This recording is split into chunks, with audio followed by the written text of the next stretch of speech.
camera guy is standing there right before the game starts, and he's looking down the tunnel, and both teams are in their separate tunnels, and they're jumping up and down, and the players are hitting each other in the head. There's always that one guy running against the wall.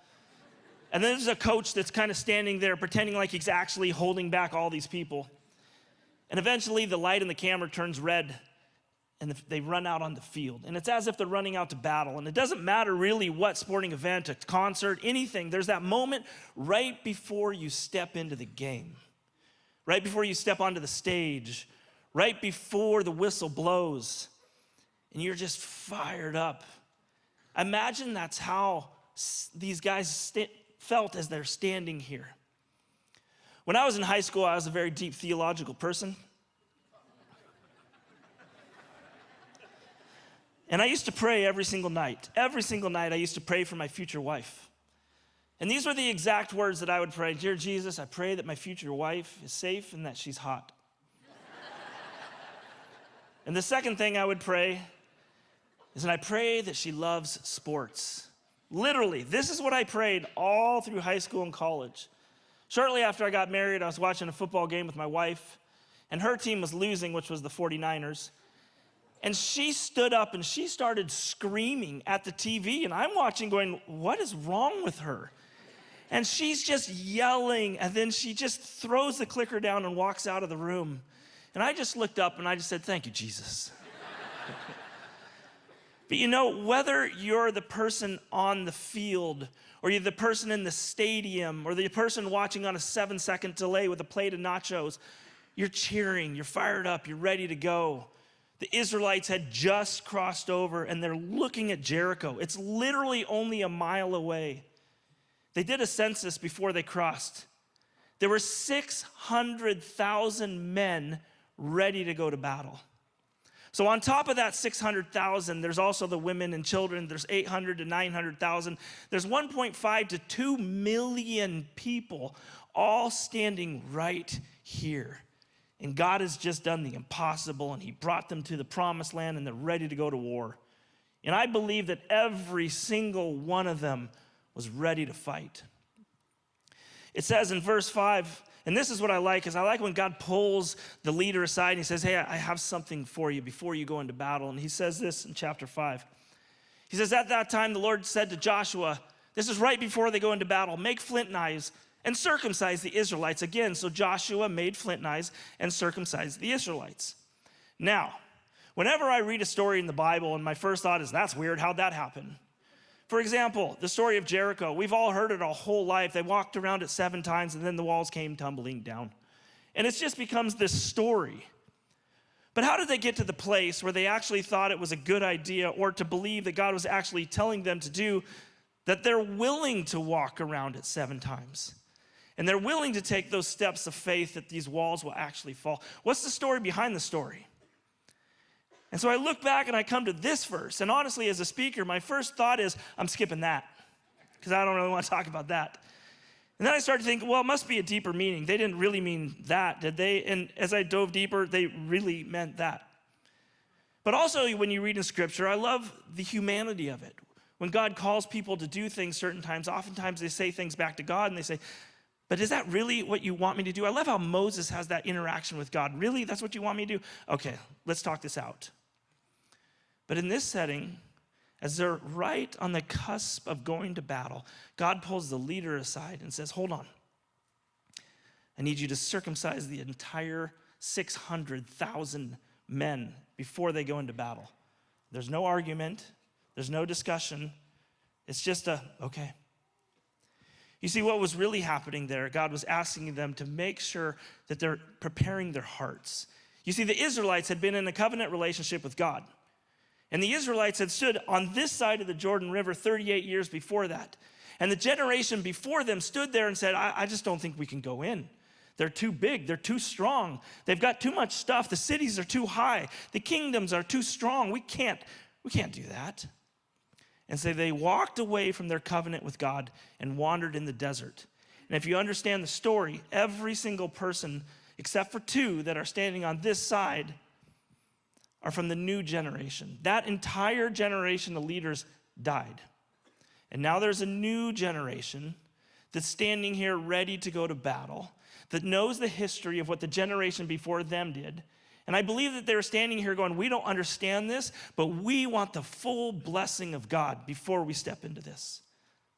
So God is telling them to prepare their hearts to enter into this covenant again, to restore these relationships. It says in Deuteronomy 10:16, it says, circumcise your hearts, therefore, and do not be stiff-necked any longer. It then says in Deuteronomy chapter 30, verse 6, it says, your Lord, your God will circumcise your hearts and the hearts of your descendants so that you may love him with all your heart and all your soul and live. And so then I started to think, well, maybe it was just a spiritual circumcision. And again, no. It was a physical surgery that they went through, but it represented circumcising their hearts. It represented that before you step into battle, I need all of you. Every ounce of who you are. Before you approach Jericho, I need everything that you have. And I need you to trust me completely. It then says in Joshua 5, verse 8, it says, after the whole nation, 600,000 men had been circumcised, they remained where they were in camp until they healed. Men, as we are a little bit soft. We're not the strongest of individuals. And so they sat around and waited to heal. Well, what do you do when you sit around? You talk to the other people that are healing as well. And so they're all sitting over here, 600,000 of them, healing, watching Jericho, going back over their plans. Now they can actually see it. And so they're talking to each other, okay, you guys take the flank, you guys go this side, we'll go right up the middle. Well, we got the ladders, this is gonna be easy. We've got this, there's 600,000 of us. We've got the victory.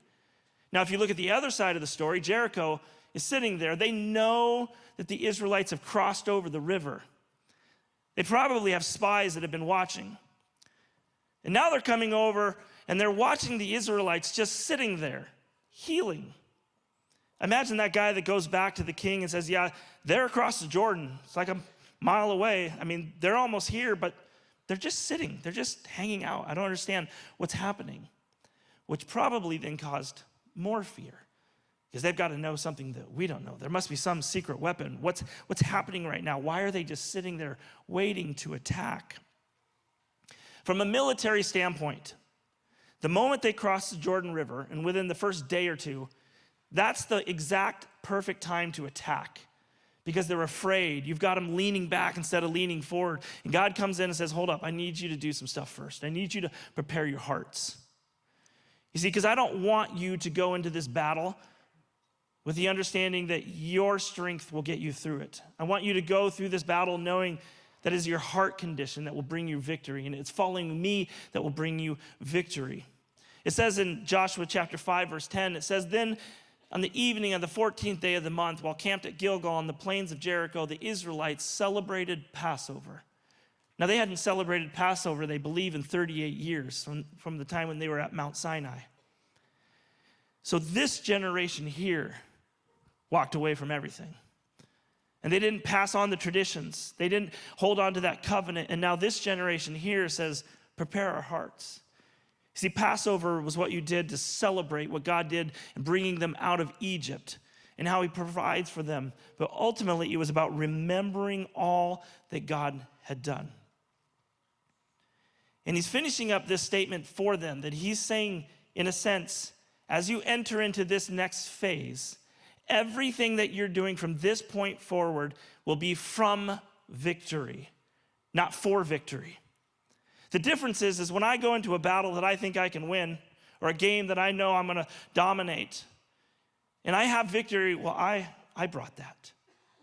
But if you're going from victory, God has said, I'm already giving this to you. It doesn't matter what I say as long as you follow my instructions.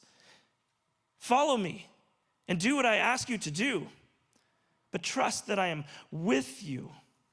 Joshua 6, 1 and 2, as they're getting ready to now go into battle, they've prepared their hearts, they're healed, they've had Passover, they're all standing here ready to go again. It says, now the gates of Jericho were securely barred because of the Israelites. No one went out and no one came in. And then the Lord said to Joshua, see, I have delivered Jericho into your hands, along with its king and its fighting men. See, you will be fighting from victory, not for victory. This battle that you're about to enter into has nothing to do with your physical strength. It has nothing to do with your armor. It has nothing to do with your plans. It has nothing to do with any of those things. It's a spiritual battle. And we're going to change the way that you do things. See, God wants them to come into this as a team with hearts that are prepared to follow wherever God leads them. In verse 3, it goes on to say this. It says, God is giving instructions to Joshua. He says, here's how you'll have victory. March around the city once with all the armed men and do this for 6 days. Have 7 priests carry trumpets of ram horns in the front of the ark. And on the 7th day, march around the city 7 times with the priests blowing the trumpets. When you hear them sound a long blast on the trumpets, have the whole army give a loud shout. Then the walls of the city will collapse and the army will go in, everyone straight in. I kind of picture Joshua listening, writing it down. Okay, got it. And then at some point he has to return to his military leaders. And he has to say to them, hey, I know our plans were really good. And we've been thinking about this for, 38 years or so. But our plan is good, but I honestly think God's plan is better. Listen, we're going to march over there and we're going to walk around the city and then we're going to go back to camp and have dinner. And we're going to do that for 6 days. And on the 7th day, at some point, I'm going to yell for you to scream and just yell. It's going to be amazing. You know, how do you get to that place? Well, you get to that place when you see all the things that God has done to prepare them to get there. And what they're understanding is during the battle, you overcome the enemy by faith, not by your own might. I need you to trust.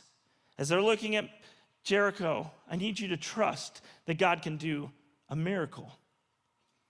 And here's the thing, if I flip that and I put myself in the story, and if I'm standing right here, then I'm thinking, yeah, cool, I'm in. Yet how often am I willing to do that in my own life today? How often am I willing to take on my Jerichos, those walls that I put around myself, those addictions, those struggles, those things that seem impossible to overcome? You see, all of us have a Jericho. Some of us has 2 or 3. And we continually try to get rid of them, and yet we carry them around with us our entire life. It might be because we're trying to overcome them for victory instead of overcoming them from victory. See, God says that he's given us deliverance. He's given us healing. And if God was the same now as he was then why can't I just march around him? It's the same thing. It's the same God. The problem is I try to do this too often on my own. You know, if I look at this Paul in the mirror, and I dream about who this Paul used to be when he was 8, man, I'd take 40-year-old Paul at this point. But you look at your reflection in the mirror, and you think about who you used to be and where you came from. And then you look at how you approach God and how you look at him now versus maybe when you were 8. And it was so easy as a child to hear the stories and just to go, yeah, God's amazing. He did that. Versus now, theologically speaking, it probably didn't really happen. We don't know if he really walked around the walls. What if they did? Why can't we embrace that childlike faith? When Jesus says, have the faith of a child. What happens is we tend to grow up and we gain more wisdom as we should and more experience as you need. But then when we read scriptures, we have a tendency to take a story like this and kind of start to distance from it. And yet I still have Jerichos in my life. My calling is to move in a direction that I can overcome the enemy and I can overcome those walls and I can overcome those Jerichos. I have a friend who literally every year tells me he's going to Malawi with me. Every single year. And then every single year he says, I just don't know if I can go. And eventually he slowly walks away and he's like, this came up, I'm sorry. I'm like, yeah, but that came up last year. No, actually that was 2 years ago. And he signed up this year and he said, I'm going. I'm in 100%. But then he missed the second meeting and the third meeting. So I went and talked to him and he's like, yeah, I'm coming. And he missed the next meeting. And so one day I was getting my tires checked and I walk into the tire place and there he is sitting in the waiting room. I say, hey, how's it going? And he just stared at me. He goes, I was just thinking about Malawi and how I really want to go, but I'm afraid. And then you walked in. He goes, I think I have to go to Malawi. I'm like, yeah, I think God might be speaking to you. But the issue is taking the step. You know, when you're surrounded with 600,000 men ready to go to battle, taking the first step is pretty easy. But it's when you're standing there by yourself and you're battling your own Jericho and you're struggling with that. And I wonder what it was like for Joshua as the leader to come before his people and to say, hey, you've been following me and you've done all these amazing things where God has led us, but here's where we're going now. We're going into battle and we're going to walk around Jericho and we're going to yell. And when we yell, the walls are going to collapse. I know it sounds crazy, but trust me. That's what I love about the stories in the Bible is you read these things and it's like, you know, the only way that this can actually be real if God is real. So now I have a choice of whether I'm going to believe in the impossible and the crazy and if I'm going to step into those journeys of faith. One of my favorite passages is 1 Corinthians 1:25. It says, for the foolishness of God is wiser than human wisdom, and the weakness of God is stronger than human strength. I think about the story, for example, of Gideon. Gideon's ready to go to battle. He's got 30,000 people with him. They're ready to go into war. God comes and says, you know, that's a pretty even fight. Why don't you ask anybody, if they're afraid, they can go home? Okay. If you're afraid, could you raise your hand? 22,000 people raise their hand. You're excused, you can go home. Gideon's now looking around going, wait a minute, I only have 8,000 people to go into battle. And God looks at him and says, you know, I still feel like that's just too comfortable. If you have victory, that victory comes from you, not from me. Do you trust me? Let's get rid of some more. So they eliminate to the point where they get down to 300 men ready to go to battle. And they look around and they, how are we going to do this? Well, here's a pot and there's a candle. And I'm going to ask you to break it and then scream. It'll be amazing. Because the only way that there is victory is if God shows up. You know, last week, listening to Palmer's mom speak again on faith in action, God in motion. That's a statement, if you've been here for a while, hopefully you've heard it over and over and over again. But what I've realized as first world Christians, as North American Christians, oftentimes we say, I have faith and I have God. But when you have faith in action, then you have God in motion. And if you just have faith and God, you're missing the amazing journey around the walls of Jericho, where you get to see the impossible, the unbelievable, the unexplainable. This idea that we are going to completely trust that God will show up in my addictions, in my failures, in my struggles. And so what happens, we have a tendency to try to get ahead of God and we make plans to be better Christians. Hudson Taylor was this amazing missionary, and he said there's 3 ways to serve God that we go through. The first way is to make plans and hope they succeed. The second way to do that is to make plans and then ask God to bless those plans. The third way is to ask God for his plans and then do what he tells you to do. A response immediately to that was, well, how do I know? How do I hear his voice? How do I know what he's calling me to do? Well, when you begin to walk with him, you just learn to listen, and you learn to hear, and you learn to feel.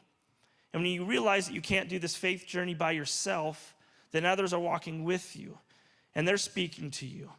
And the people that shouldn't be in your life can't keep up, and so they eventually fall to the side, and you keep walking on this faith journey, and more and more and more people, and pretty soon, before you know it, you're doing the impossible. The beauty is, when I first started to hear God speaking to me, I felt like he was calling me to do these things, so I ran so far ahead of him, and I started making all these plans and doing all the stuff that he asked me to, and it was as if he said to me, what are you doing? And I look back, I'm like, you asked me to do this.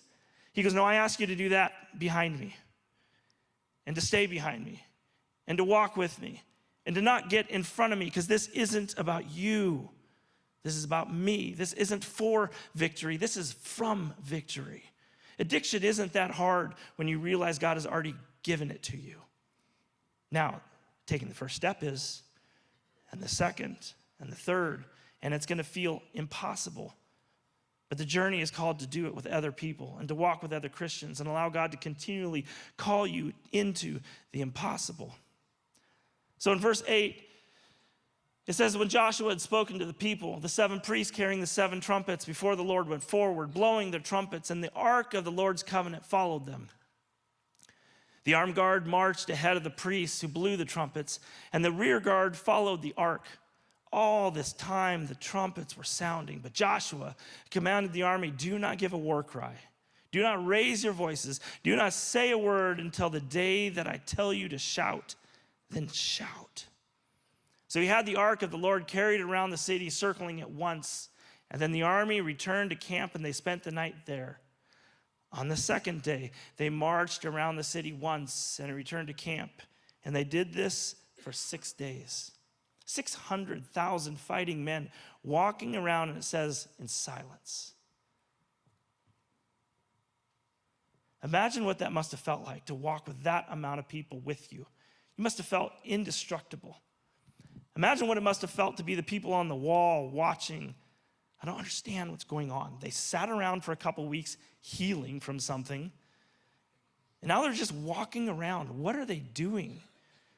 I'll tell you what, that must have been terrifying. Are you fighting for victory, or are you fighting from victory?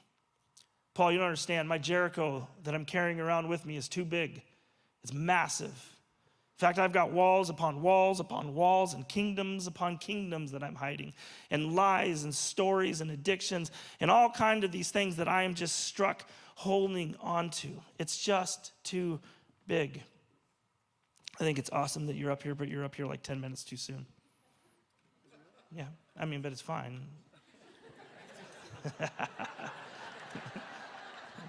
I was thinking to myself, what do I do now? And I'm like, well, it's Josh, we'll be fine. My bad. Well, let me just check. Yep, you were early. We'll edit that out. What am I talking about? Joshua City. It's too big. My struggles are too big. You don't understand what's going on in my mind. You don't understand my issues. You don't understand everything that I'm carrying around with me. My Jericho is too impossible to conquer.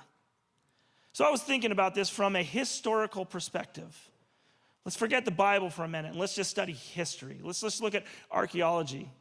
They believe with complete certainty the size of Jericho. They believe that it was 8 acres. And so I was thinking about that 8 acres. I'm like, how big is 8 acres? Well, we live on a campus, or we serve on a campus that's bigger than that. So I went out and I literally measured out 8 acres. And I stood right over there and I hit my stopwatch and I started walking. I didn't talk the whole time because I was walking around Jericho and God told me not to talk because it was only my first lap. And so I started walking and just thinking and praying and thinking about you and thinking about temptations and thinking about struggles and thinking about all these things that we feel are too impossible to overcome. And so when I got back right there, I hit my stopwatch again and I looked. It took me 9 minutes and 24 minutes to walk around Jericho. Like 9 minutes and 24 seconds. Like I had asked other people at the church, I'm like, how long do you think it took them to walk around Jericho? 4 hours, 3 hours, 6 hours? I mean, in my mind, my whole life, hearing the story over and, oh yeah, they walked around for 37 days. I don't know. I mean, it felt like this impossible thing. 9 minutes and 24 seconds. So the next day I asked Nathan Hughes, I said, hey Nate, come walk with me. He said, where are we going? I said, we're gonna walk around Jericho. He said, cool. So we started walking around Jericho. And Nate and I have a mentoring relationship, so we're talking to each other, we're pouring back and forth, we're talking about ministry, we're talking about what's working, what's not, we're talking about our relationships. And I'm thinking to myself in my head, we're walking too fast. Like this is going too quickly. I need to slow down, but I couldn't because I was having a good time talking to him.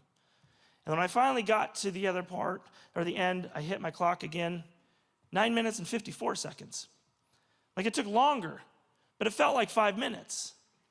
And I realized because I was walking with someone else, I enjoyed it. It brought me life. You see, in chapter 6, verse 15, it says this. It says, on the 7th day, they got up at daybreak and they marched around the city 7 times in the same manner. The 7th time around, when the priest sounded the trumpet blast, Joshua commanded the army, shout, for the Lord has given you the city. And when the trumpet sounded, the army shouted.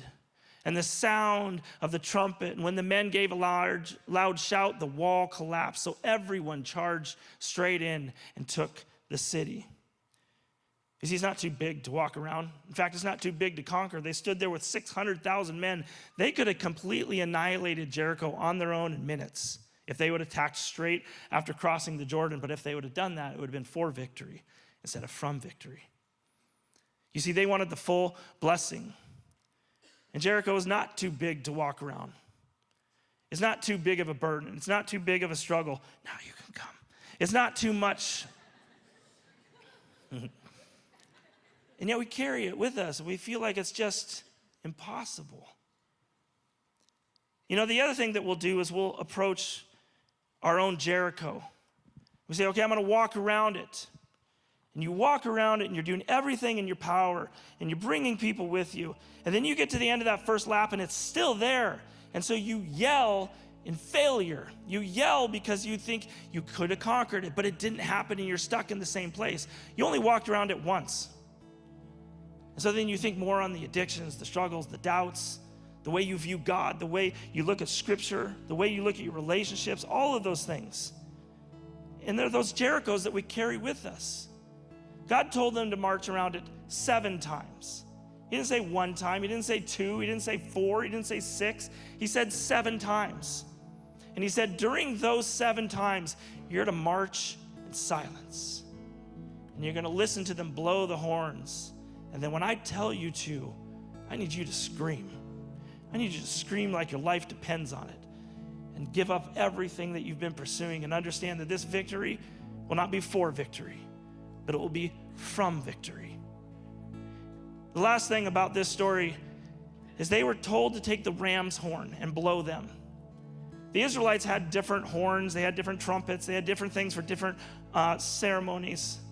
They had a horn for battle. They had a horn. The ram's horn is the horn that they used for celebrations. And I'm sure when Joshua went to the trumpet players and said, hey, grab the ram's horns. Wait, we're going into battle. Shouldn't we grab the battle horns? No, grab the celebration one. Because the victory has already been promised. You just need to stand up. You need to walk around it 7 times. You need to listen to my calling.